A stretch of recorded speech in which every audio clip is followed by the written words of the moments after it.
Villain ரோலுக்கு நாங்கள் நிறைய பேர்த்த பார்க்கும்போது சரவணன் சார் ரொம்ப பொருத்தமாக இருப்பார். இதில் பொருத்தமாக ஒரு எமோஷ்னல் கலந்த ஒரு வில்லன், முழுக்க முழுக்க நெகட்டிவாக இருக்காது. அதனால் சரவணன் சார் எங்களுக்கு ரொம்ப ஆப்டாக இருந்தார். இதில் நடந்த ஒரு உண்மை சம்பவம் தான். அந்த உண்மை சம்பவத்தோட இன்னொரு பக்கத்தை தான் நாங்கள் டீட்டெயில் பண்ணோம். அது எனக்கு கொஞ்சம் புதுசாக இருந்தது. இது கண்டிப்பாக ஆடியன்ஸை கனெக்ட் பண்ணும் அப்படின்னு நான் ரொம்ப நம்பினேன். அதே மாதிரி இது கொஞ்சம் த்ரில்லர் கலந்து தான் நான் அந்த விஷயத்தை கொண்டு போனேன். அடுத்து என்ன நடக்குன்ற அந்த ஆர்வம் ஸ்கிரிப்ட் பண்ணும்போதே ரொம்ப அதிகமாக இருந்துச்சு. ஸோ இதை எடுத்தால் கண்டிப்பாக சக்ஸஸ் ஆகணும். அப்போவே எனக்கு ஒரு முழு நம்பிக்கை வந்து நம்ம முதல் படம் எடுக்கும்போது ரொம்ப கவனமாக ஷூட்டிங் ஆரம்பிச்சோம்னா சொன்ன டயத்துக்கு முடிச்சிடணும், ரிலீஸுக்கு தயாராக எடுத்துகிட்டு வச்சிடணும் அப்படின்றதுல ரொம்ப கவனமாக இருந்தேன். அதே மாதிரி ஒரு 32 நாளில் நாங்கள் முடிச்சிட்டோம். ஸோ அப்போ ப்ரொடியூசர் கொடுத்த பட்ஜெட்டில் முடிச்சிட்டிங்களா இல்லை முன்ன பின்னெல்லாம் ஆச்சா? அந்த அதுலேயும் நான் ரொம்ப இதாக கான்சியஸாக தான் இருப்பேன் எப்போவுமே. அந்த பட்ஜெட்டை தாண்டவே விட மாட்டேன். நான் டைரக்டராக இல்லைன்னா அதை நினச்சே பார்க்க முடியல என்னால். ஆமாம், என்னால் நினச்சி கூட பார்க்க முடியல. சினிமா இல்லைன்னா எனக்கு வேறு எந்த தொழிலுமே எனக்கு தெரியாது. அதனால் சினிமா தாங்க எனக்கு ஒரு இல்லை அசிஸ்டன்டாக கூட இருந்திருப்பேன், கோஆர்டினேட்டராகவே இருந்திருப்பேன். சினிமாவில் தான் இருந்திருப்பேன். தாரா, இன்னைக்கு நம்ம விருந்தினர் பக்கம் செக்மெண்டோட கெஸ்ட் யாருன்னு சொல்லிடலாமா? சொல்லிடலாம். போலீஸ் ஃபேமிலி திரைப்படம் மூலம் தமிழ் சினிமாவில் இயக்குனராக அறிமுகமாகி இருக்கும் பாலு அவர்களே இன்றைய நம் விருந்தினர். லெட்ஸ் வெல்கம் டைரக்டர் பாலு அவர்கள்.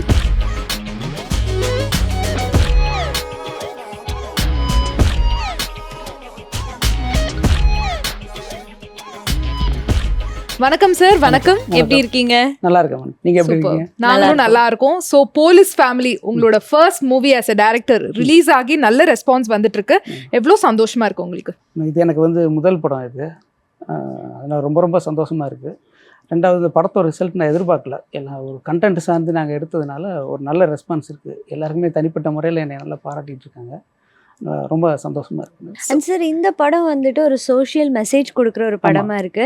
ஸோ உங்களோட ஃபர்ஸ்ட் படம் வந்துட்டு இந்த ஸ்கிரிப்ட் பண்ணலாம் அப்படின்ட்டு எப்படி அந்த டெசிஷன் எடுத்தீங்க? இது முதல் படம் அப்படின்றதுனால நான் முதல்ல பிளான் பண்ணது ஒரு ஹாரர் எடுத்துடலாம் அப்படின்னு தான் இருந்தேன். ஹாரர்ன்றது ஒரு டைரக்டருக்கு ஈஸியோ இல்லையோ ப்ரொடியூசருக்கு ஈஸி, பிஸ்னஸ் அந்த மாதிரிலாம் ரொம்ப ஈஸி. அதனால் ஹாரர் போயிடலாம் அப்படின்ட்டு சொல்லும்போது தான் ப்ரொடியூசர் தான் சொன்னார், இல்லைங்க நம்ம முதல்ல பண்ணுறோம், ஒரு சமுதாயத்துக்கும் நல்ல கருத்தை சொல்லணும், இல்லை ஏதாவது ஒரு உண்மையான சம்பவத்தை எடுத்து நம்ம பண்ணணும் அப்படின்னு ஆசைப்பட்டார். அதனால தான் சரி காவல்துறையை மையமாக வச்சு நம்ம எடுப்போம் அப்படின்றப்ப இந்த லாக்அப் டெத்துன்றது அங்கங்கே நடக்குது. அதோடைய ஒரு பக்கம் மட்டும்தான் நம்ம மக்கள் பார்த்துட்ருக்கோம். இன்னொரு பக்கம் என்னன்றதே நம்ம யாருக்குமே தெரியாது. என்ன வேணாலும் இருக்கலாம், பட் தெரியாது. சரி அதை நம்ம கொஞ்சம் டீட்டெயில் பண்ணலாம் அப்படின்றப்ப ஒரு சில விஷயங்கள் எங்களுக்கு கிடச்சிது. அதை மையப்படுத்தி இந்த கதையை நாங்கள் உருவாக்கோம். ஸோ படத்தோட டைட்டில் வந்து போலீஸ் ஃபேமிலி. ரீசெண்டாக டூரிஸ்ட் ஃபேமிலின்னு ஒரு மூவி வந்து சூப்பர் டூப்பர் ஹிட் ஆச்சு. ஸோ ஃபேமிலின்னு வந்து பேர் வச்சா ஹிட் ஆகுங்கிற காரணத்தினால போலீஸ் ஃபேமிலின்னு வச்சிங்களா? அப்படி கிடையாது. ஃபேமிலின்னு வச்சா அந்த ஒரு படம் தான் ஹிட் ஆகிருக்கு, வேறு எதுவுமே நம்ம கேள்விப்படலை. ஓகே, ஃபேமிலி மட்டும்தான் ஹிட் ஆகிருக்கு. இது கதைக்கு ரொம்ப பொருத்தமாக இருந்துச்சு. போலீஸ் ஃபேமிலின்றது போலீஸாக ஒரு குரூப்பாக ஒரு விஷயம் பண்ணிடுறாங்க, அதில் மாட்டிக்கிறாங்க, அதில் அவங்க படக்கூடிய கஷ்டங்கள், தெரியாமல் செஞ்ச சில தவறுகளுக்கு அவங்க பண்ணுற கஷ்டங்கள், குரூப்பாகவே எல்லாத்தையும் சந்திக்கிறாங்க. அப்படின்றப்ப அவங்க ஒருத்தருக்கு ஒருத்தர் எப்படி நடந்துக்கிறாங்க அப்படின்னு வைக்கும்போது போலீஸ் ஃபேமிலின்ற டைட்டில் ரொம்ப சூட்டபுளாக இருந்துச்சு. இந்த டைட்டில் சொன்னது நம்ம ஹீரோ ப்ரொடியூசர் ராஜா தான் சொன்னார். அவர் தான் சொன்னார் இந்த டைட்டில் எப்படி இருக்குன்னு. ரொம்ப கேச்சிங்காகவும் இருந்துச்சு. அதனால தான் நாங்கள் ஃபைனல் பண்ணோம். ஆல்டர்னேட்டிவாக வேறு ஏதாவது டைட்டில் இந்த படத்துக்காக யோசிச்சிங்களா? நிறைய யோசித்தோம். மெயினாக தமிழில் வைக்கணும்னு தான் நான் ஆசைப்பட்டது. அதுக்கு நிறைய யோசித்தோம். ஒரு காவல்துறை சார்ந்த அப்படின்னா அடுத்த கட்ட நடவடிக்கை அப்படின்ற ஒரு டைட்டில் எனக்கு பிடிச்சிருந்தது. ஏன்னா அந்த கதையை அந்த மாதிரி பரபரப்பாக போகுன்றதுனால, போலீஸு சட்டம் அந்த அரெஸ்ட் இந்த மாதிரி போகிறதுனால அந்த டைட்டில் எனக்கு ஆப்டாக இருந்தது. பட் போலீஸ் ஃபேமிலி இதை விட ரொம்ப நல்லா இருந்துச்சு. ஓகே, இங்கிலீஷ்ன்றப்ப இப்போ என்னென்னா வியாபார ரீதியாக நம்ம யோசிக்க வேண்டியதாக இருக்குது. ஒரு ஓடிடியில் போகுது, இப்போ அதர் ரைட்ஸ் விற்கும்போது இப்போ அவங்க அதை எதிர்பார்க்க ஆரம்பிச்சிட்டாங்க. டைட்டில் ஒரு ஆங்கிலத்தில் காமனாக எல்லாருக்கும் புரியுற மாதிரி இருந்தால் நல்லாயிருக்கும் அப்படின்னு. அதனால தான் இதை மெயின் ஆச்சு. ஓகே, அண்ட் அதே மாதிரி கேஸ்ட் அண்ட் க்ரூ மெம்பர்ஸ் வந்து எப்படி செலக்ட் பண்ணீங்க இந்த கதைக்காக? இந்த கதை வந்து ஒரு சினிமா தரமாக இல்லாமல் யதார்த்தமாக இருக்கணும் அப்படின்றத நானும் ப்ரொடியூசர் முடிவு பண்ணிட்டோம்.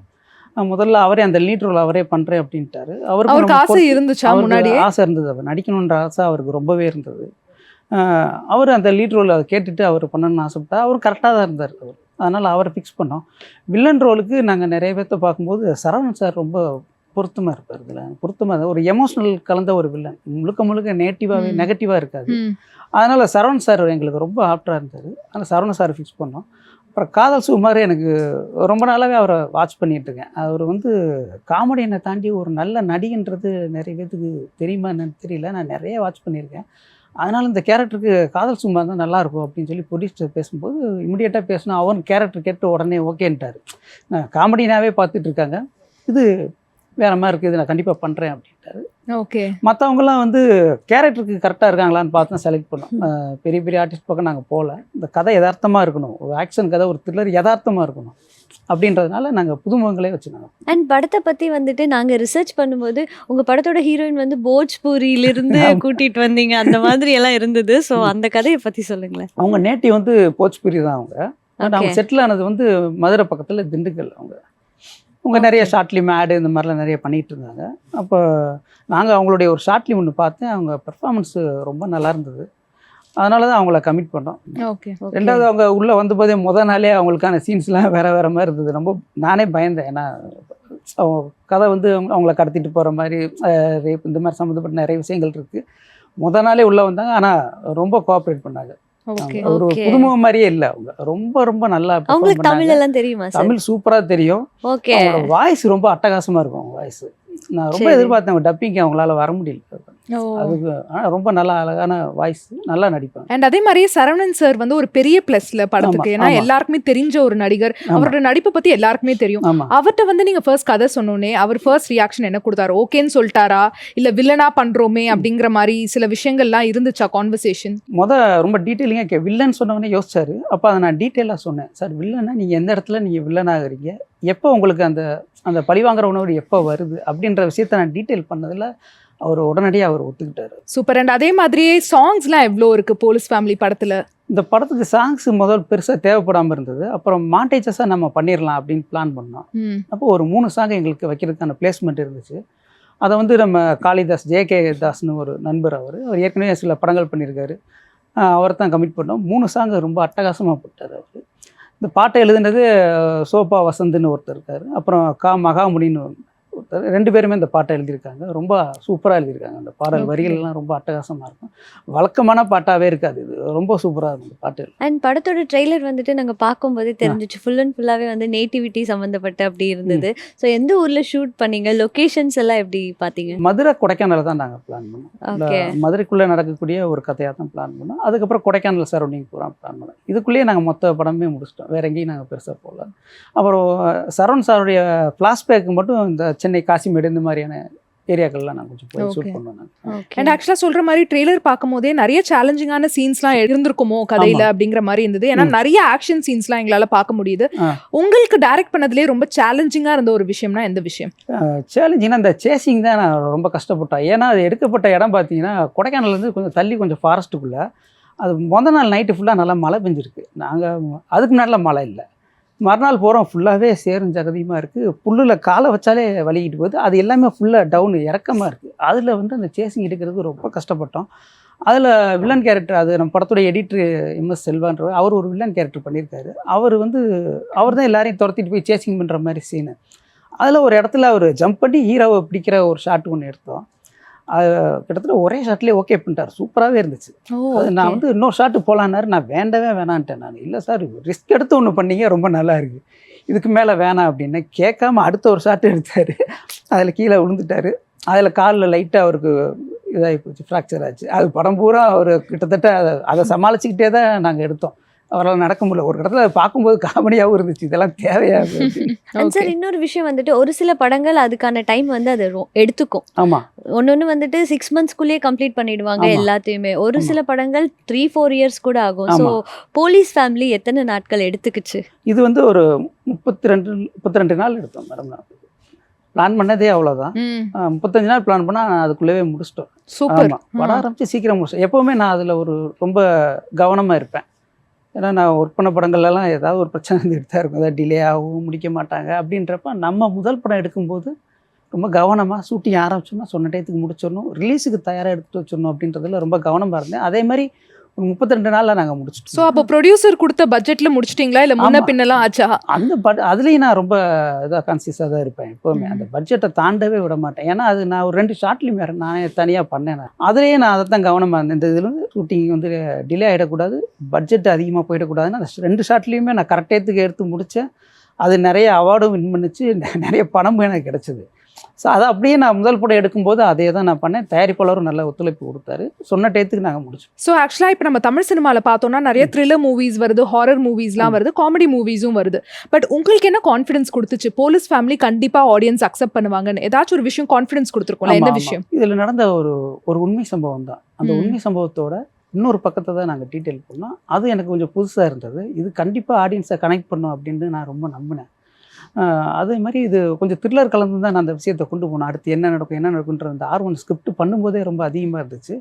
ஸோ இதை எடுத்தால் கண்டிப்பாக சக்ஸஸ் ஆகணும் அப்போவே எனக்கு ஒரு முழு நம்பிக்கை வந்துருச்சு. அண்ட் அதே மாதிரி உங்களுக்கு ஃபர்ஸ்ட் ப்ரொடியூசர் கிடைக்கிறதுக்கான சேலஞ்சஸ்லாம் இருந்திருக்கும்ல கண்டிப்பாக. ஒரு ஃபர்ஸ்ட் டைம் டேரக்டர்னா ப்ரொடியூசர் வந்து அக்செப்ட் பண்ணுறதே ஒரு பெரிய டாஸ்காக இருக்கும். ஆமாம். ஸோ உங்களுக்கு அந்த போராட்டம் எப்படி இருந்துச்சு? அது மிகப்பெரிய போராட்டங்க. அது வந்து நம்ம சொல்ல வார்த்தைகளே கிடையாது. அது ஏன்னா இப்போ பொதுவாக தமிழ் சினிமாவில் பார்த்தீங்கன்னா ஒரு புது இயக்குனர் அப்படின்னா முதல்ல அவங்க கேட்குறது யாரோட அசிஸ்டண்ட்டு. இப்போ நம்ம ஒரு பிரபலமாக நம்ம சொல்லக்கூடிய இயக்குனர்லாம் மொத்தம் எத்தனை பேர் இருப்பாங்க? நீங்கள் எண்ணினாலே ஞாபகம் வர்றது 5 பேர் 6 பேர் வருவாங்க. நம்ம அப்படியே கவுண்ட் பண்ணி எழுதினாலுமே ஒரு 15 பேர் வருவாங்க. அவங்களோட அசிஸ்டன்ட் தலைக்கு இப்போ ஒரு ஆளுக்கு 10 பேர்னு வச்சிங்கன்னா 150 பேர் இருப்பாங்க. ஆனால் இங்கே அசிஸ்டன்ட் எத்தனை ஆயிரக்கணக்கில் இருக்கும். ஆனால் ப்ரொடியூசர்ஸ் நீ யாரோட அசிஸ்டன்ட்னு கேட்பாங்க. நம்ம எவ்வளோ நாள் ட்ரை பண்ணுறது ஒவ்வொரு டைரக்டர்கிட்டையும். அப்படி நம்ம போகிறப்ப நம்ம ஒர்க் பண்ண படங்கள் பூரா நான் பண்ணது பூரா புது டைரக்டர் படம் தான். ஒன்று ரிலீஸ் ஆகாது, இல்லை வந்தால் ஓடாது. இப்படி சிக்கல்கள் நிறைய இருந்துச்சு. எங்கே போனாலும் நீ யாரோட அசிஸ்டன்ட் அப்படின்னா சொல்கிறதுக்கே எனக்கு கொஞ்சம் இதாக தான் இருக்கும், கூச்சமாக இருந்தது. ஆமாம். அப்புறம் நான் ஷார்ட் ஃபிலிம் பண்ணதுனால தான் அதை நான் தாண்டி வந்தேன். எங்கே போனாலும் சின்ன படம் ஒர்க் பண்ணியிருக்கேங்க, இந்த 2 ஷார்ட் ஃபிலிம் பண்ணியிருக்கேன் பாருங்க அப்படின்னு. அதை தாண்டியுமே ப்ரொடியூசர்ஸ்க்கு அது தேவைப்பட்டுச்சு. யாரோட அசிஸ்டன்ட் என்னன்றது தேவைப்பட்டுச்சு. ப்ரொடியூசரை எனக்கு வந்து நெருங்க முடியல. இங்கே ஒரு சில ப்ரொடியூசர் நெருங்க முடியல, ஹீரோக்கள்கிட்டையும் நல்லா போக முடியல. அப்போ புது தயாரிப்பாளரை நோக்கி நம்ம முதல்ல போவோம், அதுக்கப்புறமா நம்ம முயற்சி பண்ணுவோம். அப்படின்றப்ப தான் ராஜாமலைசாமி அவர்கிட்ட போனேன். அவர் மதுரையில் தான் இருந்தார். வேற ஒரு நண்பர் மூலமாக தான் அவர் எனக்கு பழக்கம். நம்மளுடைய அப்ரோச்லேயே அவருக்கு தெரிஞ்சிருச்சு, என்னை பற்றி தெரிஞ்சிருச்சு. கதை கேட்டார். ஃபஸ்ட்டு அந்த ஹாரர் கதை சொன்னேன்.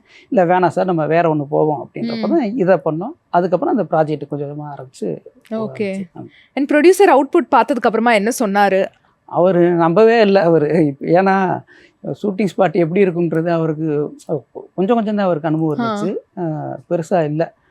இந்த ஷூட்டிங் ஸ்பாட் பார்க்கும்போதே அவருக்கு, ஏன்னா எனி டைம் டென்ஷனில் இருப்போம். நம்ம நினைக்கிறது ஒன்றா இருக்கும், அங்கே நடக்கிறது ஒன்றா இருக்கும். அது கொடைக்கானலில் வந்து திடீர்னு மழை, ஒரு கேமரா வச்சோடனே மழை வரும், பிரேக் டயத்தில் மழை இருக்காது, வெயில் வரும். இப்படி எல்லாமே உல்ட்டாவாக நடக்கும். இருந்தாலும் நான் ஷூட்டிங் நிப்பாட்டல, அங்கங்கே என்ன பண்ண முடியுமோ பண்ணிகிட்டே இருந்தேன். அவருக்கு ஒன்றும் புரியல. சில நேரங்களில் இவன் எதை எடுக்கிறான் என்ன பண்ணுறான் அப்படின்றதே புரியல. எடிட்டிங்லேயே அவர் அமைதியாக தான் இருந்தது. கடைசியில் அவுட்புட் பார்த்த உடனே தான் இந்த ஆர்டர் பார்க்கும்போது தெரிஞ்சது அவர் படம் ரொம்ப சூப்பராக வந்துருச்சுன்றது. அப்போ ரொம்ப நம்பிக்கை. இருந்தாலும் ஸ்பாட்டில் அவர் வந்து ஒத்துழைப்பு கொடுத்தாரு. போலீஸ் ஃபேமிலி படத்தோட ஹீரோ தான் ப்ரொடியூசர் அப்படின்னும் போது உங்களுக்கு எப்படி சார் இருந்துச்சு? ஒர்க் வைஸா வேலை பார்க்கறதுக்கும் நம்ம கம்ஃபர்டபுளா இருக்கணும், வேலை வாங்குறதுக்கும் நம்ம கம்ஃபர்டபுளா இருக்கணும், பணம் கேட்கறதுக்கும் கம்ஃபர்டபுளா இருக்கணும். ஸோ அந்த விஷயத்துல பத்தி சொல்லுங்க. அவர் வந்து கேமரா முன்னாடி வந்துட்டு அவர் முழுக்க நடிகரை மாறிடுவார். அதுல வந்து எந்த குறையுமே இல்லை. அவர் எத்தனை ஒன்மோர் கேட்டாலும் அவர் பண்ணிக்கிட்டே இருப்பார். நம்ம எப்படி கேட்குறோமோ அது வர்ற வரைக்கும் விட மாட்டார். முடிஞ்ச அளவு அவர் ட்ரை பண்ணுவார். நான் கோவப்பட்டிருக்கேன் அவர்கிட்ட, நிறைய தடவை கோவப்பட்டிருக்கேன். கோவப்படும் போதெல்லாம் ஒரு டைரக்டராக கோவப்பட்டா என்ன பண்ணுவேன், ஆர்டிஸ்ட் அமைதியாக, அவர் அமைதியாக தான் இருப்பார். 6 மணிக்கு மேலே அவர் ப்ரொடியூசராக மாறிடுவார். அப்போ நான் அமைதியாக இருப்பேன். மாற்றி ஆமாம். அவர் ஏதாவது கேள்வி கேட்டால் அமைதியாக நான் பதில் சொல்லுவேன். காலையில் 9 மணிக்கு மேலே ஆச்சுன்னா நான் இதாகிடும், அவர் அமைதியாகிடுவார். இதுதான் டெய்லியும் நடக்கும். அண்ட் இன்னொரு விஷயம் வந்து கவனிச்சதுல, படத்தில் வந்துட்டு ஃபீமேல் கேரக்டர்ஸே கம்மியா, ரொம்ப கம்மியா இருக்காங்க. அது ஏன் சார்? எழுதும் போதே வந்துட்டு அந்த மாதிரி ஏதாவது பிளான் பண்ணீங்களா? போதும் பெரும்பாலான படங்கள் அப்படிதான் வருது. சரி, இந்த கதை வந்து அதை கேட்கவே இல்லை, ஃபீமேல் கேரக்டர் கேட்கல. அப்புறம் அது நடுவில் ஒரு லவ் ஸ்டோரியும் ஒன்று நான் ஆட் பண்ணேன். அது ரொம்ப நல்லா வந்துச்சு கதைக்கு. அதனால அந்த ஒரு கேரக்டர் மட்டும் சேர்த்துக்குவோம் அப்படின்னு சொல்லி தான் அதுவும் இன்னொரு அடிஷ்னலாக கேரக்டர் சேர்த்துட்டோம். மற்றபடி ஃபீமேல் கேரக்டர் வந்து தேவைப்படலை இந்த கதைக்கு. சார், ஆர்டிஸ்ட் பற்றி எல்லாம் நிறைய விஷயங்கள் சொன்னீங்க. ஸோ உங்களோட டெக்னிக்கல் டீம் ஒரு படத்துக்கு ரொம்ப சப்போர்ட்டிவாக இருக்கணும் அப்படின்னா வந்துட்டு அவங்க தான். ஸோ அவங்கள பற்றி சொல்லுங்கள். அதுக்கு சப்போர்ட்டாக இருக்குன்னா முதல் ஆளே கேமராமேன் தான். ஒரு படத்துக்கு கேமராமேன் தான் எல்லாமே. நம்ம நினைக்கிறதெல்லாம் எடுத்து கொடுக்குறதே அந்த கேமராமேன் தான். இதில் Jayakumar Thangavel cameraman, our team எல்லாருமே ரொம்ப கஷ்டப்பட்டாங்க. நிறைய இடங்களில் நான் கோவப்பட்டேன். அதை கூட அவர் பெருசாக எடுத்துக்காமல் நான் என்ன நினைக்கிறேனோ அதை எடுத்து கொடுக்குறதுலே தான் அவர் குறியாக இருந்தார். மழை வெயில்னு பார்க்காம காடு மேடு எல்லா இடத்துலையுமே ரொம்ப கஷ்டப்பட்டு அவர் எடுத்து கொடுத்தாரு. அவர் இல்லைன்னா இந்த ஷூட்டிங்கை நாங்கள் முடிச்சிருக்கவே முடியாது. ஜெயக்குமார் இல்லைன்னா முடிச்சிருக்கவே முடியாது. அவருடைய பங்களிப்பு நம்ம வார்த்தையால் நான் சொல்லவே முடியாது. இப்போ நினச்சாலுமே எனக்கு ரொம்ப நெகிழ்ச்சியாக தான் இருக்குது. அவர் என்னைக்குமே காலத்துக்கும் அவருக்கு நான் வந்து கடமைப்பட்டிருக்கேன். அந்தளவுக்கு அவருடைய உழைப்பு ரொம்ப பெருசு. அண்ட் அதே மாதிரியே நீங்க வந்து 4 மணி நேரம் படத்தை வந்து எடுத்துட்டு ஒரு பர்சன்ட்ட கொடுப்பீங்க. அவர் வந்து மொத்தமா உட்கார்ந்து கட் ஷாட் பண்ணி 1.5 மணி நேரம் ஆக்குற ஒரு பெரிய டாஸ்க் வந்து எடிட்டருக்கு தான். ஸோ எடிட்டருக்கும் உங்களுக்கும் கெமிஸ்ட்ரி ஒர்க் அவுட் ஆச்சா இல்ல ஒரே மோதலா இருந்துச்சா?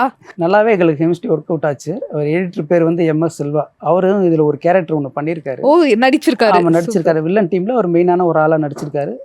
ரொம்பவே நல்லா நடிச்சு கொடுத்தாரு. ஷூட்டிங் ஸ்பாட்டில் பார்த்தீங்கன்னா ஒரு கடத்தில் எங்களால் இந்த எடிட்டிங் ரிப்போர்ட்லாம் ஃபாலோ பண்ணவே முடியல. நம்ம கண்ட மேனிக்கு எடுத்திருந்தோம். ரெண்டாவது ஃபுட்டேஜ் வந்து எப்போவுமே ஒரு படம் 2.5 மணி நேரம் படம்னா 4 மணி நேரம் 5 மணி நேரம் ஒரு 3 மணி நேரத்துக்கு மேலேயாவது எடுத்துருவாங்க. அந்த விஷயத்தில் நான் ரொம்ப கவனமாக ஸ்கிரிப்ட்லேயே நிறைய நான் எடிட் பண்ணிட்டேன். இந்த படம் வந்து 2 மணி நேரம் ஓடும். நான் அதிகபட்சம் ஃபுட்டேஜ் ஒரு 2:10 வரைக்கும் எடுத்திருப்பேன். அவ்வளோதான். அதனால் அது நான் கம்மியாக எடுத்துட்டேன். ஆனால் என்ன சிக்கல்னா நாங்கள் எடிட்டிங் ரிப்போர்ட்டர் நோட் பண்ணாதனால எந்த டேட்டில் எந்த ஷாட்டு எங்கே இருக்குது அப்படின்றத கண்டே பிடிக்க முடியல. அது ரொம்ப கஷ்டமாக இருந்துச்சு எடிட்டருக்குமே. ஆனால் எந்த இடத்துலையுமே அவர் முகம் சுளிக்காமல் பொறுமையாக எல்லாத்தையும் தேடி எடுத்து வச்சு ரொம்ப அழகாக எடிட் பண்ணி கொடுத்தாரு முழு படத்தையும். படம் ரிலீஸ் வரைக்கும் அவர் நல்லா சப்போர்ட் பண்ணார். ஓகே, அவருடைய உழைப்பு நம்ம மறக்க முடியாது. ரொம்ப நல்லா சப்போர்ட். சூப்பர். அண்ட் அதே மாதிரி நீங்க டென்ஷன் ஆகி அப்படியே ரத்தம்லாம் வந்து கொந்தளிக்கும் போது ஒரே ஒரு டீமை தான் வந்து நீங்க பயங்கரமா திட்டலாம். நீங்க என்ன திட்டினாலும் வாங்கிப்பாங்க. ஓகே அமைச்சரே, ஓகே சார் அப்படின்னு வாங்க. யாருன்னு சொல்லுங்க பாப்போம். ஆமா, நம்ம அசிஸ்டன்ட் டீம் தான் அது. ஆமா, படத்துடைய இணை இயக்குனர் ஜெயராஜ்னு அவர் என்னையோட சீனியராக இருந்தாலும் நான் எவ்வளோ கற்றுனாலும் அவர் அமைதியாக போயிடுவார். அதுக்கப்புறம் பார்த்தீங்கன்னா வசந்த், அப்புறம் மோகன், அப்புறம் இன்னும் நிறைய பேர் இருக்காங்க. எல்லாருமே கோவப்படும் போதெல்லாம் அவங்க பொறுமையாக நமக்கு தேவையானதை பண்ணிட்டு, இத்தனைக்கும் பெருசாக அவங்களுக்குலாம் வந்து ஸ்பாட்டில் சம்பளம் கொடுக்க முடியல. அதுக்கப்புறம்லாம் கொடுத்துட்டோம். இருந்தாலும் எந்த இடத்துலையுமே ப்ராஜெக்ட் நல்லா வரணும் அப்படின்றதுக்காக அவங்க ரொம்ப நல்லா ஒர்க் பண்ணாங்க. அவங்க படம் வந்து ஆனால் போட்டதுலேருந்து படம் முடிச்சு ரிலீஸ் ஆகிற வரைக்கும் கூடவே இருக்கிறது அசிஸ்டன்ட் டைரக்டர் மட்டும்தான். மற்றவங்களும் அவங்க வேலையை பார்க்க போயிடுவாங்க. ஆனால் இப்போ வரைக்கும் இந்த ரிலீஸ் ஆகிடுச்சு, இன்றைக்கி வரைக்கும் அவங்க கூட தான் இருக்காங்க. ஒவ்வொரு தேட்டராக போய் பார்த்து ரிசல்ட்டை சொல்லிக்கிட்டே தான் இருக்காங்க. அதனால் அசிஸ்டன்ட் டைரக்டர் டீமை என்றைக்கும் மறக்க முடியாது. ஓகே, ஸோ நீங்களே சொன்னீங்க நிறைய அசிஸ்டன்ட் டைரக்டர்ஸ் இருக்கிற மாதிரி தெரியுது. பட் ஆனால் யாராவது ஒருத்தங்களை நல்லா தொக்கா மாட்டியிருப்பாங்க, நம்மளும் நல்லா வெளுன்னு வெளுத்துட்டு இருப்போம். அந்த வசந்த்னு ஒருத்தர் இருக்காரு. Okay sir, super. அவர்கிட்ட ஏதாவது சாரிப்பா தம்பி அப்படின்ட்டு ஏதாவது சொன்னீங்களா? இல்லை, சாரிலாம் நான் சொல்கிறது இல்லை. ஏன்னா நம்ம ஃப்ரெண்ட்ஸ் தான், எல்லாருமே ஃப்ரெண்ட்ஸு தான். அதனால் சாரிலாம் சொல்கிறது இல்லை. அவங்களுக்கே புரியும். அவங்களுக்கு எந்த இடத்துல இருந்து நம்ம டென்ஷன் ஆகிறோன்றது அவங்களுக்கே தெரியும். இல்லை, ஷூட்டிங் டைமில் வந்துட்டு உங்களோட மனநிலை எப்படி சார் இருந்துச்சு? டென்ஷனாக இருந்துச்சா? அப்பா முடிச்சா போதும்னா சாமி அப்படி இருந்துச்சு? நம்ம ஒர்க் பண்ணும்போது இருக்கிற மனநிலை வேறு, கோடைரக்டராக இருக்கும்போது நம்ம மனநிலை வேறு. நம்ம நினைக்கிறோம் எல்லாருமே கோடைரக்டரும் டைரக்டருக்கும் பெரிய வித்தியாசம்லாம் இல்லை, டைரக்டருக்கு அடுத்த இடத்துல கோடைரக்டர்ப்பா அப்படின்னு நினைக்கிறோம். ஆனால் டைரக்டரோட மனநில டோட்டலாகவே மொத்த டென்ஷனுமே அவங்க தலையில் தான் இருக்கும். கோடைரக்டர்னா அந்த ப்ரோக்ராம் அரேஞ்ச் பண்ணுவோம், ஷூட்டிங் முடிச்சுன்னா கொஞ்சமாக ரிலாக்ஸ் ஆகலாம். ஆனால் டைரக்டருக்கு தூக்கமும் வராது, எதுவுமே வராது. தலையில் ஒரு பாரத்தை இறக்கி வச்ச மாதிரியே நமக்கு ஃபீல் ஆகும்.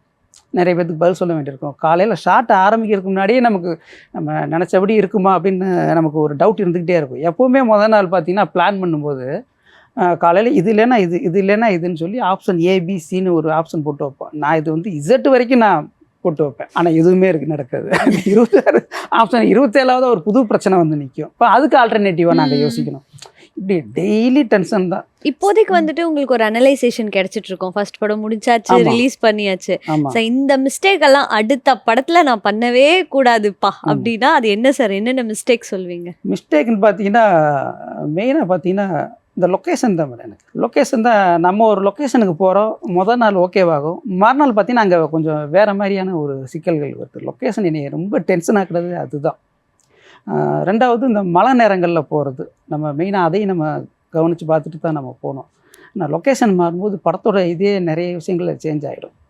இதில் கஷ்டப்பட்டேன். அடுத்த படத்தில் நம்ம முன்கூட்டியே ப்ரீ பிளானிங் இன்னும் நான் டீட்டெயிலாக பண்ணிட்டு தான் போகணும் அப்படின்ட்டு. வேற என்னென்ன சார் அனலைஸ் பண்ணீங்க இந்த மாதிரி? இதுக்கு வந்து நிறைய நியூஸ் தான் பார்த்தேன். நான் போலீஸ் சம்மந்தப்பட்ட நியூஸ் நிறைய பார்த்தேன். அப்புறம் எங்கள் ரிலேட்டிவில் நண்பர்கள் நிறைய காவல்துறை சேர்ந்தவங்க இருக்காங்க, அவங்கக்கிட்ட போய் நான் நிறைய கேட்டேன்.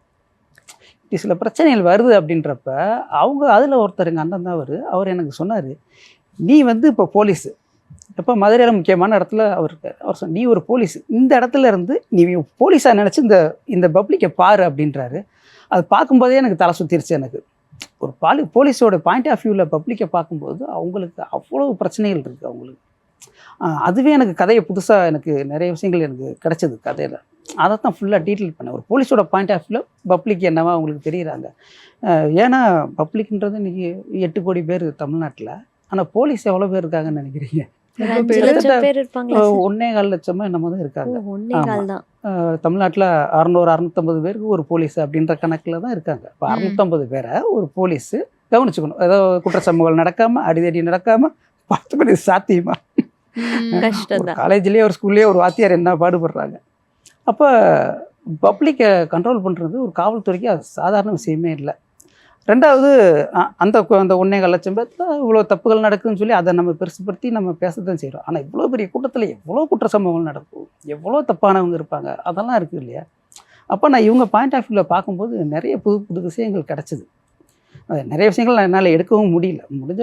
முடிஞ்ச அளவு எல்லாத்தையும் நான் ஒரு டீட்டெயிலாக பண்ணிட்டேன். ரொம்ப இன்ட்ரெஸ்டிங்காக இருந்தது அந்த விஷயம். இப்போ வந்து ஒரு விஷயம் ட்ரெண்ட் ஆகிட்டு இருக்கு நம்மளோட தமிழ் சினிமாவில். எல்லா டேரக்டர்ஸும் வந்து அவங்களோட படத்தில் கண்டிப்பாக நடிச்சிடுறாங்க. ஒரு ரோல் கேமியோவா நடிக்கிறாங்க, இல்லை ஒரு முக்கியமான கதாபாத்திரத்தில் நடிக்கிறாங்க. நீங்கள் நடிச்சிருக்கீங்களா போலீஸ் ஃபேமிலியில்? இல்லை, இதில் நான் வந்து நடிக்கல. என்ன காரணம்? எனக்கு டென்ஷன் தான். நடிப்பு வராது. நடிப்பு வராது. நீங்களே யோசிச்சிட்டீங்களா? நடிப்பு சொல்லி தந்துடுவேன். இப்போ உங்களுக்கு நடிப்பு நல்லா சொல்லி தந்துடுவேன். எப்படி நடிக்கணும்னா அழுது காட்டிடுவேன். ஆனால் கேமரா வச்சு ஆக்ஷன் சொல்லிட்டா அந்த கேமரா முன்னாடி அந்த ஒரு நர்வஸ் வந்து எனக்கு. ட்ரை பண்ணியிருக்கீங்களா? இல்லை, ட்ரை பண்ணியிருக்கேன். அசிஸ்டண்ட்டாக இருக்கும்போது நான் ஒரு படம் இருக்கும்போது டைரக்டர் ஒரு கேரக்டர், ரிப்போர்ட்டர் கேரக்டர் நடின்னாங்க.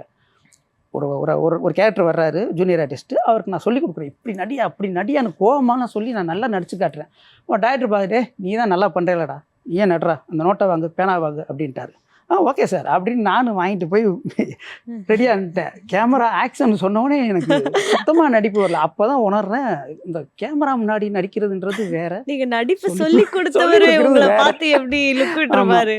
அப்புறம் கிட்டத்தட்ட 5 டேக் போச்சு. 7வது டேக் கேமரா முன்னாடியே கையெடுத்து கும்பிட்டேன், சார் எனக்கு வரல, விட்டுருங்க, நான் பிஹைண்ட் கேமராவே இருந்துக்கிறேன் அப்படின்ட்டு. அதனால நடிப்புன்றது எனக்கு ஆர்வமே இல்லை. ஓகே, சொல்லி கொடுக்குறதோட சரி. ஸோ ஒரு நல்ல படம் போலீஸ் ஃபேமிலி வந்து நம்ம ஆடியன்ஸ்க்கு கொடுத்துருக்கீங்க. உங்களை பற்றி ஒரு சின்ன ஒரு சம்மரி மாதிரி கொடுங்க. எப்படி வந்து சினிமா மேலே உங்களுக்கு மோகம் வந்துச்சு? மதுரையிலேருந்து நீங்கள் சென்னைக்கு வந்தீங்களாமே சினிமாக்காக? ஆமாம், உண்மைதான். எனக்கு மதுரையிலேருந்து கொஞ்சம் தூரம், எனக்கு ராம்நாத் டிஸ்ட்ரிக்டில் வருது என்னுடைய ஊர். கமுதி என்னுடைய சொந்த ஊர். நான் படித்ததெல்லாம் அங்கே தான். அப்போ சின்ன வயசில் வந்து படங்கள் பற்றின பெருசாக எனக்கு ஏதோ பார்ப்போம், அவ்வளோ. எங்கள் ஊரில் வந்து லேட்டாக தான் படங்கள்லாம் ரிலீஸ் ஆகும். சில சேனல்ஸ்லாம் வரல, தூர்தர்ஷன் இந்த மாதிரி தான் இருக்கும். அந்த நேரத்தில் வந்து ஜென்டில்மேன், இந்தியன் மாதிரியான படங்கள்லாம் வரும்போது பெரிய தாக்கத்தை ஏற்படுத்துச்சு. அதில் வர அந்த சிஜி ஷார்ட்ஸ் இதெல்லாம் வந்து சின்ன வயசில் இருக்கும்போது என்னடா வித்தியாசமாக இருக்கே அப்படின்றப்ப அந்த சங்கர்ன்ற ஒரு டைரக்டரை வந்து நான் கவனிக்க ஆரம்பித்தேன். அது வரைக்கும் நம்ம நடிகர்கள் மேலே தான் ரொம்ப ஆர்வமாக இருக்கும், ரஜினி படம், விஜயகாந்த் படம் அப்படின்ட்டு. ஆனால் அந்த சங்கர்ன்ற ஒரு படங்கள் மட்டும் ஹீரோவை தாண்டி அந்த படங்கள் ஏதோ ஒன்று பண்ணுது நம்மளை. அந்த ஹீரோவெல்லாம் நம்ம கண்ணுக்கு தெரியல, ஆனால் ஏதோ மாதிரி ஃபீல் பண்ண வைக்குது அந்த வயசில். அப்போ தான் நான் சினிமாவை கவனிக்க ஆரம்பித்தேன். ஆமாம், சினிமா கவனிக்க ஆரம்பித்தேன். அப்போ கதைனா என்ன, திரைக்கதைனா என்ன அப்படின்றத அப்போ வந்து சில சினிமா சம்மந்தப்பட்ட புத்தகங்கள்லாம் வாங்கி படிக்க ஆரம்பித்தேன். அப்போ தான் கொஞ்சம் கொஞ்சமாக ஆர்வம் வந்துச்சு. அப்போ ஒரு கட்டத்தில் நம்ம இங்கே இருந்தால் இது வேலைக்கு ஆகாது அப்படின்னு சொல்லிட்டு சென்னைக்கு போகிறதுக்கான முயற்சிகள் எடுத்துக்கிட்டே இருந்தேன். என்னால் முடியல, வீட்லேயும் விடலை. அப்புறம் ஒரு கட்டத்தில் சரி போராடி எப்படியோ கிளம்பி வந்துட்டேன். கொஞ்ச நாள் இருந்துட்டு பார்ப்போம், முடியலன்னா திரும்பி போயிடலாம் அப்படின்ற மாதிரி தான் இருந்தேன். வரும்போது ஒரு 5 வருஷம் என்னால் அசிஸ்டண்ட்டாகவே ஆக முடியல. ஏன்னா அது என்ன சொல்கிறதுனா, எனக்கு யாரையுமே தெரியாது சென்னையில். யாராவது சொல்லணும், இப்படி போடா அப்படி போடா அப்படின்ற மாதிரி சொல்லணும், அப்படி யாருமே இல்லை. இதை விட காமெடி என்னென்னா, நான் தங்கினது போரூரில், டெம்பரவரியாக வேலை செய்கிறேன். எங்கள் அண்ணன் தான், எங்கள் பெரியம்மா பையன் கூட தான் நான் தங்கியிருந்தேன். அவர் வந்து ராயப்பேட்டையில் ஒரு இடத்துல ஜென்ரலாக ஒரு டெம்பரவரியாக ஒரு வேலை செய்கின்றாரு. டெய்லி பஸ்ஸில் போகிறேன் 25Gயில். போகிற வழியில் தான் வடபழனி இருக்குது, ஏவிஎம் இருக்குது. ஒரு நாள் கூட அதை நான் கவனிக்கலை. ஓ, அதை பற்றி தெரியல உங்களுக்கு? தெரியல எனக்கு. ஏன்னா சிட்டியே எனக்கு புதுசாக இருக்குது, தெரியல. ஆனால் நான் எங்கெங்கேயோ தேடுறேன், கோடம்பாக்கம் எங்கே இருக்குது, இது எங்கே இருக்குதுன்னு தெரியிட்டு இருக்குது. என்னைக்கு ஒரு நாள் எதார்த்தம் பார்க்குறேன், அங்கே தான் ஏவிஎம் இருக்குது. அதுக்கப்புறம் தான் இந்த சினிமாவே ட்ரை பண்ண ஆரம்பித்தேன். அந்தளவுக்கு நமக்கு அறியாமை, யாரையுமே தெரில, ஒரு மிரட்சி தான் சிட்டியை பார்த்து. அதனால் கொஞ்சம் மெதுவாக தான் எனக்கு எல்லாமே அமைஞ்சது. ரெண்டாவது நம்ம ஒர்க் பண்ணுற படங்களும் ஒரு பெரிய டைரக்டர்கிட்ட நம்மளால் உடனடியாக சேரவும் முடியல.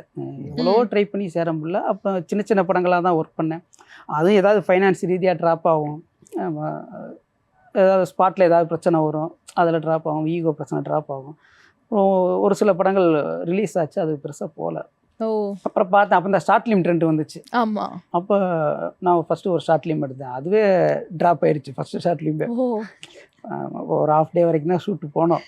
போகும்போதே எனக்கு தெரிஞ்சிச்சு சரி கண்டினியூ பண்ண முடியாது அப்படின்னு ட்ராப் பண்ணிவிட்டு நைட்டு எனக்கு தூக்கமே வரல. அதாவது நம்ம ஒர்க் பண்ணுற படத்துலேயும் பிரச்சனையாக இருக்குது, நம்ம ஒன்று ஆரம்பித்தாலும் இப்படி இருக்கே அப்படின்ட்டு அப்படியே ஒரு 3 மாதம் கேப் விட்டுட்டு திரும்ப ஆரம்பிப்போம்னு சொல்லி திரும்ப ஆரம்பிக்கும்போது அப்போ அந்த ஷார்ட் ஃபிலிம் நல்லபடியாக முடிச்சிட்டோம். ஒரு 3 நாளில் முடிச்சு அந்த ஷார்ட் ஃபிலிம் நிறைய இடங்களில் அவார்டு வின் பண்ணுச்சு, நிறைய ப்ரைஸ் எனக்கு கிடச்சிது. அப்புறம் இன்னொரு ஷார்ட் ஃபிலிமும் பண்ணேன், அதுவும் நிறைய அவார்டு வின் பண்ணுச்சு. அந்த நேரத்தில் தான் நம்ம இந்த ப்ரொடியூசர் ராஜா வந்து ஃப்ரெண்டு மூலமாக பழக்கம் பண்ணார். அவர் ஷார்ட் ஃபிலிம் பார்த்துட்டு ரொம்ப நல்லா இருக்குது அப்படின்னாரு. அவருக்கு நடிக்கிற ஆர்வம் இருந்ததுனால 2 பேரும் கொஞ்ச நாள் ட்ராவல் பண்ணோம், பேசிக்கிட்டே தான் இருப்போம். உடனடியாலாம் நம்ம ப்ராஜெக்ட்லாம் ஆரம்பிச்சிடலாம். ஃப்ரெண்டாகவே ரொம்ப நாள் ட்ராவல் பண்ணுவோம். 2-3 வருஷமாக நாங்கள் ட்ராவல் பண்ணிகிட்டு இருந்தோம். அதுக்கப்புறம் தான் 2 பேருக்கு நிறைய விஷயங்களை சிங்க் ஆனோம், சினிமா பற்றின சிங்க் ஆனோம். அதுக்கப்புறம் தான் இந்த கதை பற்றி பேசி ப்ராஜெக்ட் ஆரம்பிச்சு. இதுக்கு நடுவில் நிறைய வந்து சினிமாலே ப்ரொடியூசர் ட்ரை பண்ணிக்கிட்டே இருந்தேன். எங்கேயுமே நமக்கு இந்த கதை கேட்குற அந்த வாய்ப்பு இல்லை. அப்புறம் பவுண்டு கொடுப்பாங்க, பவுண்டு கொடுத்தா படிக்க ஏன்னா அங்கேயே அடுக்கி வச்சுருப்பாங்க ஒவ்வொரு ஆஃபீஸ்லையும், எவ்வளோதான் அவங்களும் படிப்பாங்க. அதனால் அந்த வாய்ப்புகளும் நமக்கு டிலே ஆகும்போது இப்போ ராஜா கிடச்சதுக்கப்புறம் நம்ம அவர் கூட நான் படம் பண்ண ஆரம்பிச்சேன். ஸோ உங்களை பற்றியும் படத்தை பற்றியும் நிறைய விஷயங்கள் வந்து எங்கள் கூட ஷேர் பண்ணிக்கிட்டீங்க. ஸோ இப்போ அடுத்து வந்துட்டு ஒரு செக்மெண்ட், உங்ககிட்ட ஒரு கொஸ்டின் கேட்போம், அதில் நீங்கள் குட்டா பேடா அப்படின்னு சொல்லணும். ஓகேவா? ஸோ இதுதான் அந்த 2 பிளக் கார்ட்ஸ். குட்னா குட்னு காமிக்கணும், பேட்னா பேடுன்னு காமிக்கணும். ஓகேவா? நீங்கள் சொல்கிறதுல ஏதாவது ஒரு விஷயங்கள் வந்து பொய் மாதிரி எங்களுக்கு தோணுச்சுன்னா பனிஷ்மெண்ட் கொடுப்போம். ஓகே? ஒரு நடிகரா நீங்கள் குட்டா பேடா? பேடு தான். எவ்வளோ பர்சன்டேஜ் மார்க்ஸ் கொடுப்பீங்க நடிகரா உங்களுக்கு? இப்போதைக்கு வேணா 100க்கு ஒரு 20 கொடுக்கலாம், அவ்வளோ. 20% தான் கொடுக்கலாம். அப்போ ஃபெயில் ஆச்சு 20னா? அவ்வளோதான், நான் ஒத்துக்கிறேன். ஓகே, நான் என்கிட்ட இருக்கிற ப்ளஸ்ஸை சொல்கிறேனோ இல்லையோ, என்னோட மைனஸ் என்னன்றதை வெளிப்படையாக சொல்லிடுவேன். அதெல்லாம் எனக்கு வராதுப்பா அப்படின்றவேன். அது கதைகளில் கொண்டுவேன். ஆமாம், ஃபியூச்சர்லயாவது கற்றுக்கிட்டு கிளாஸ் எல்லாம் போயிட்டு டைரக்டர் கம் ஆக்டர் அப்படின்ட்டு ஐடியா இல்லை எனக்கு இப்போதைக்கு. நண்பர்கள்லாம் நடிக்க தான் சொல்கிறாங்க, எனக்கு ஐடியா இல்லை. ஒரு எழுத்தாளரா நீங்க குட்டா பேடா? குட்டா. குட். ஓகே. சோ நீங்க எழுதி வந்து பயங்கரமா இம்ப்ரெஸ் ஆகி யார் வந்து டக்குன்னு படம் பண்ணணும்னு சொன்னது உங்கள்ட்ட? ராஜா சார். ராஜா சார் டக்குன்னு கேட்டோனே ஓகேன்ட்டாரா? ஆமா, அவரு போலீஸ் கதை பண்ணுவோம் அப்படின்னாரு. சொன்னதுமே அடுத்த நாளே ஒரு அவுட்லைன் சொன்னதுமே அவருக்கு ரொம்ப பிடிச்சி போச்சு. இது எப்படி ஸ்கிரிப்டாக உடனே பண்ணிடுவீங்களான்னு கேட்டார். இல்லை சார், நான் எப்போவுமே ஒரே ஆளாக தான் நான் கதை பண்ணுவேன், ஃபுல் பவுண்டடே நான் ஒரு ஆளை பண்ணிவிடுவேன். பண்ணதுக்கப்புறம் தான் அதில் தான் டிஸ்கஷனே பண்ணுவோம். நான் ஒரு ஆளாக உட்காந்து ஒரு ரூமில் உட்காந்து ஃபுல்லாக ஒரு வாரத்தில் ஃபுல் ஸ்கிரிப்டுமே முடிச்சுட்டு அவர் கேட்டதுமே பயங்கர இம்ப்ரெஸ் ஆகிட்டார். சூப்பராக இருக்கே சார், நம்ம உடனே ஷூட்டிங் போயிடுவோம் அப்படின்னா. இல்லை சார், இது ஃபஸ்ட்டு வெர்ஷன், இதுக்கப்புறம் இதில் டிஸ்கஷன் பண்ணி நிறைய விஷயங்கள் பேச வேண்டியிருக்கு, அதனால் அதெல்லாம் முடிச்சதுக்கப்புறம் போவோம் அப்படின்ட்டேன். அதனால் அந்த ஃபஸ்ட்டு வெர்ஷன்லேயே நான் எழுதுனதுலேயே அவர் ரொம்ப இம்ப்ரெஸ் ஆகிட்டார். ஆமாம், அதனால் என்னுடைய எழுத்து மேலே எனக்கு ரொம்ப நம்பிக்கை இருக்குது. சார், ஃபேமிலி கூட டைம் ஸ்பெண்ட் பண்ணுறது, கரெக்டாக ஒர்க்குக்கு டைம் ஸ்பெண்ட் பண்ணுறது, டைம் மேனேஜ்மெண்ட்டில் நீங்கள் கரெக்டாக குட்டா பேடா? கரெக்டா மேனேஜ் பண்ணிடுவீங்க. Okay, super sir, super. And money manage பண்றதுல சார் ஃபினான்ஷியலா எல்லாத்தையும் கரெக்டா பணம் சம்பாதிக்கிறது, சொத்து வாங்குறது, சேர்த்துறது, கொடுக்கறது, ஸோ இந்த விஷயங்கள்ல நீங்க குட்டா பேடா? பேடு தான். அது சினிமா இண்டஸ்ட்ரியில ஒரு பெரிய போராட்டத்துக்கு அப்புறம் தான் ஒரு லெவல் ரீச் ஆக முடியுமா? அதெல்லாம் தாண்டி ஒரு டைரக்ஷன்ல இருக்கிறவங்களுக்கு, எனக்கு நான் பழகின வரைக்கும் சொல்றேன், இதுல அதிகமாக ஃபோக்கஸே பண்ண மாட்டாங்க. ஒரு கட்டத்தில் அவங்க கதை கதை கதை எடுக்கணும், குவாலிட்டி அடுத்த கட்டத்துக்கே தான் போகணும்னு நினைப்பாங்களே ஒழிய காசு மேலே அவ்வளோதான் பெரும்பாலான பேர். நான் பல நட்பு வட்டத்துலேயுமே ஒரு கஷ்டத்தில் இருக்கும்போது தான் அதோட அருமை தெரியும். கொஞ்சம் சரியாயிருச்சு, நம்ம வேலைன்னு வந்துட்டோம் அப்படின்னா அதெல்லாம் பார்க்குறதே இல்லை. ஏன்னா நிறைய படங்கள் சம்பளம் வாங்காமலே வேலை செஞ்சுக்கிட்டே இருப்போம் நாங்கள். ஏன்னா அந்த ப்ராஜெக்ட் நல்லா வரணும். அசிஸ்டன்ட் பெரும்பாலும் அப்படி தான். அப்போ டைரக்ஷனுக்கு வரும்போது அவங்களுக்கு அந்த எண்ணம் தான் இருக்கும், அந்த ப்ராஜெக்ட் நல்லா வரணும், நீ சம்பளம் கொடுக்காம போங்க, இந்த ப்ராஜெக்ட் நல்லா வரணும் அப்படின்றதுக்காக உயிரை கொடுத்து வேலை செய்வோம். எங்கேயுமே அந்த பணத்தை எதிர்பார்க்கறது இல்லை, வந்தாலும் அந்த கரெக்டாக சேர்த்து வைக்கிறது, அதெல்லாம் நமக்கு. டெக்னிக்கல் விஷயங்கள்ல நீங்க குட்டா பேடா? கேமரா ஹேண்டில் பண்றதா இருக்கட்டும், எடிட்டிங்கா இருக்கட்டும், இந்த மாதிரி சினிமா துறையில டைரக்ஷன் தவிர இருக்கிற டெக்னிக்கல் விஷயங்கள்ல நீங்க குட்டா பேடா?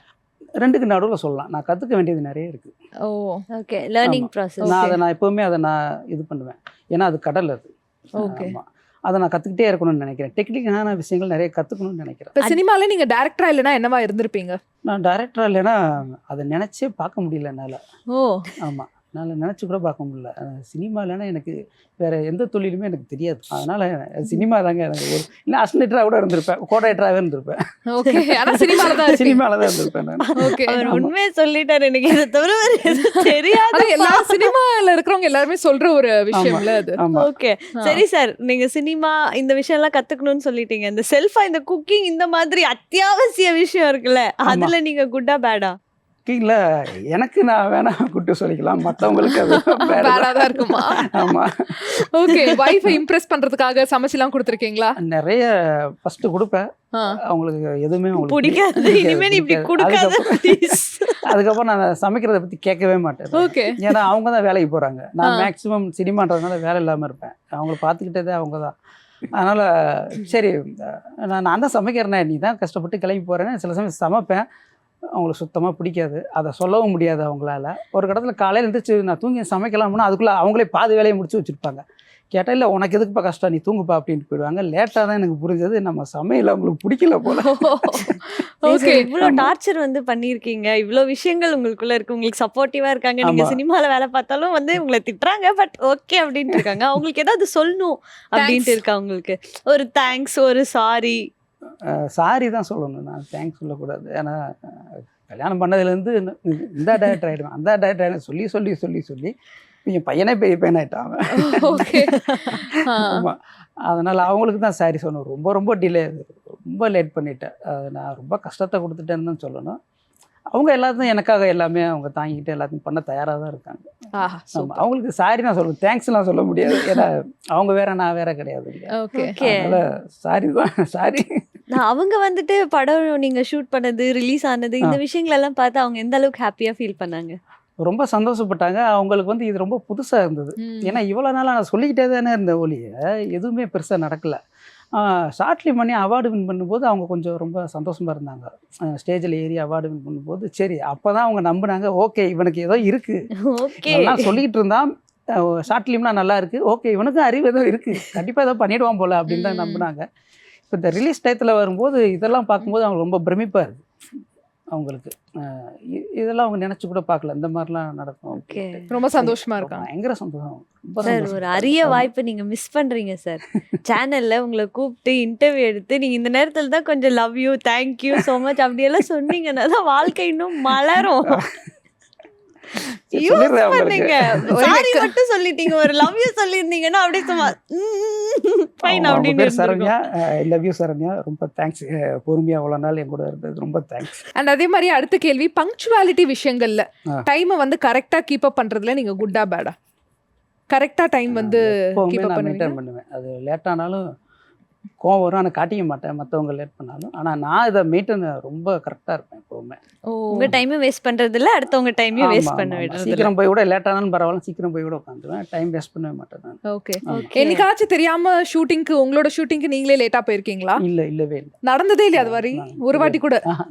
ஓகே, சீக்கிரம் போயிடுவேன். சரி சார், நீங்க ஒர்க்ல வந்து ஒரு ஜித் அப்படின்னு சொல்லிட்டீங்க, ஒரு அப்பாவா நீங்க எப்படி சார் குட்டா பேடா? எல்லாமே பையன் கேக்குறது, பையன் ஒரு பொண்ணு இருக்கா. ஓகே. ஆமா, அவங்க எப்பவுமே குட்டுதான். அவங்க கேட்கறத பண்றது பூரா அவங்க அம்மா தான். அவங்க அம்மா எல்லாம் பண்ணிடுவாங்க. மற்ற விஷயத்துல ரொம்ப ஃப்ரெண்ட்லியா அவங்கள ஜாலியா வச்சிருக்கிறது மெயினா நான் தான். ஓகே, ஃப்ரெண்ட்லி அப்பா. நீங்க ஃப்ரெண்ட்லியா தான் இருப்பேன். ஸ்ட்ரிக்ட் அப்பா இல்ல? ஆமா. Okay, super. சில சமயங்கள்ல கொஞ்சம் ஸ்ட்ரிக்ட்டா இருந்துக்குது, மேக்ஸிமம் ஜாலியா தான் இருப்பேன். Super. Good or bad segment வந்து அருமையாக முடிஞ்சிருச்சு சார். போலீஸ் ஃபேமிலி சக்சஸ்ஃபுல்லா ரன் ஆயிட்டு இருக்கு. ஸோ நெக்ஸ்ட் என்ன பிளான்? அடுத்த ப்ராஜெக்ட்ஸ் எல்லாம் என்னென்ன வச்சிருக்கீங்க? இந்த படம் ரிலீஸ்க்கு முன்னாடியே 2-3 ப்ரொடியூசர்ஸ் பார்க்கணும் அப்படின்றாங்க. அது ஏற்கனவே நான் ஃபாலோ பண்ண ப்ரொடியூசர்ஸ் தான். அவங்களுக்கு இந்த படம் ரொம்ப பிடிச்சிருந்தது. நெக்ஸ்ட் ப்ராஜெக்ட் பண்ணலான்றத கன்ஃபார்மாக சொல்லிட்டாங்க அவங்க. பட் ஒரு 3 கதைகள் வச்சுருக்கேன் நான்.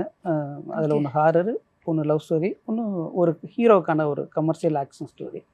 இந்த 3 வச்சு தான் நான் ஃபாலோ பண்ணிட்டு இருக்கேன். அந்த ப்ரொடியூசர் யார் முதல்ல வர்றாங்களோ அதில் போய்க்க. எனக்கு தெரிஞ்சு உங்களுக்கு லேடிஸே பிடிக்காதுன்னு நினைக்கிறேன் சார். உங்கள் இப்போ ஃபர்ஸ்ட் படத்துலையும் நீங்கள் வந்துட்டு கேர்ள் கேரக்டரே இல்லை, லேடிஸ் கேரக்டரே இல்லை. இப்போ அடுத்ததும் பார்த்தா ஹாரர் வந்துடுச்சு, லவ்ல மட்டும்தான் பொண்ணு தேவைப்படுது, மற்றது எதுக்குமே தேவைப்படல சார். லவ் ஸ்டோரி என்னோட ஸ்டோரி கிடையாது, என்னுடைய ஃப்ரெண்டோட ஸ்டோரி. அதை நீங்கள் பண்ணுங்கன்றாரு அவர் சம்பவத்தோட. Okay, fine sir. ஆமாம், அது ஹாரரில் இப்போ அசிஸ்டன்ட் ரைட்டர்லாம் கேட்டுக்கிட்டதுனால அதில் கொஞ்சம் ஒரு லவ் நான் ஆட் பண்ணி லவ் ஸ்டோரியாக மாற்றிருக்கேன். ஓகே பட் இருந்தாலும் ஃபியூச்சர்ல உங்க சைடுல இருந்து ஒரு உமன் சென்ட்ரிக் வந்தே ஆகணும். ஓகே சார், கண்டிப்பா நான் அதுல பண்ணியே தாரா ஆகணும். ஹீரோயினா இருக்கணும். ஓகே, அது இப்பதான் நீ என் ஃப்ரெண்ட் மாதிரி பிஹேவ் பண்ணிருக்க. Super sir. அந்த ஆரங்கங்களுக்காகவே நீங்க வந்து ஒரு நல்ல ரோல் கொடுக்கணும். ஓகே, கண்டிப்பா. So thank you so much sir. இவ்வளோ நேரம் எங்க கூட டைம் ஸ்பெண்ட் பண்ணி நாங்க கேட்ட நிறைய விஷயங்களுக்கு ரொம்ப ஜாலியா யதார்த்தமா பதில் சொன்னீங்க. போலீஸ் ஃபேமிலி மாதிரி உங்களோட நெக்ஸ்ட் படங்களும் வெற்றி அடைய ஜெயா டிவி சார்பா வாழ்த்துக்கள். நன்றி, நன்றி. ரொம்ப நன்றி. ரொம்ப நன்றி. நன்றி சார்.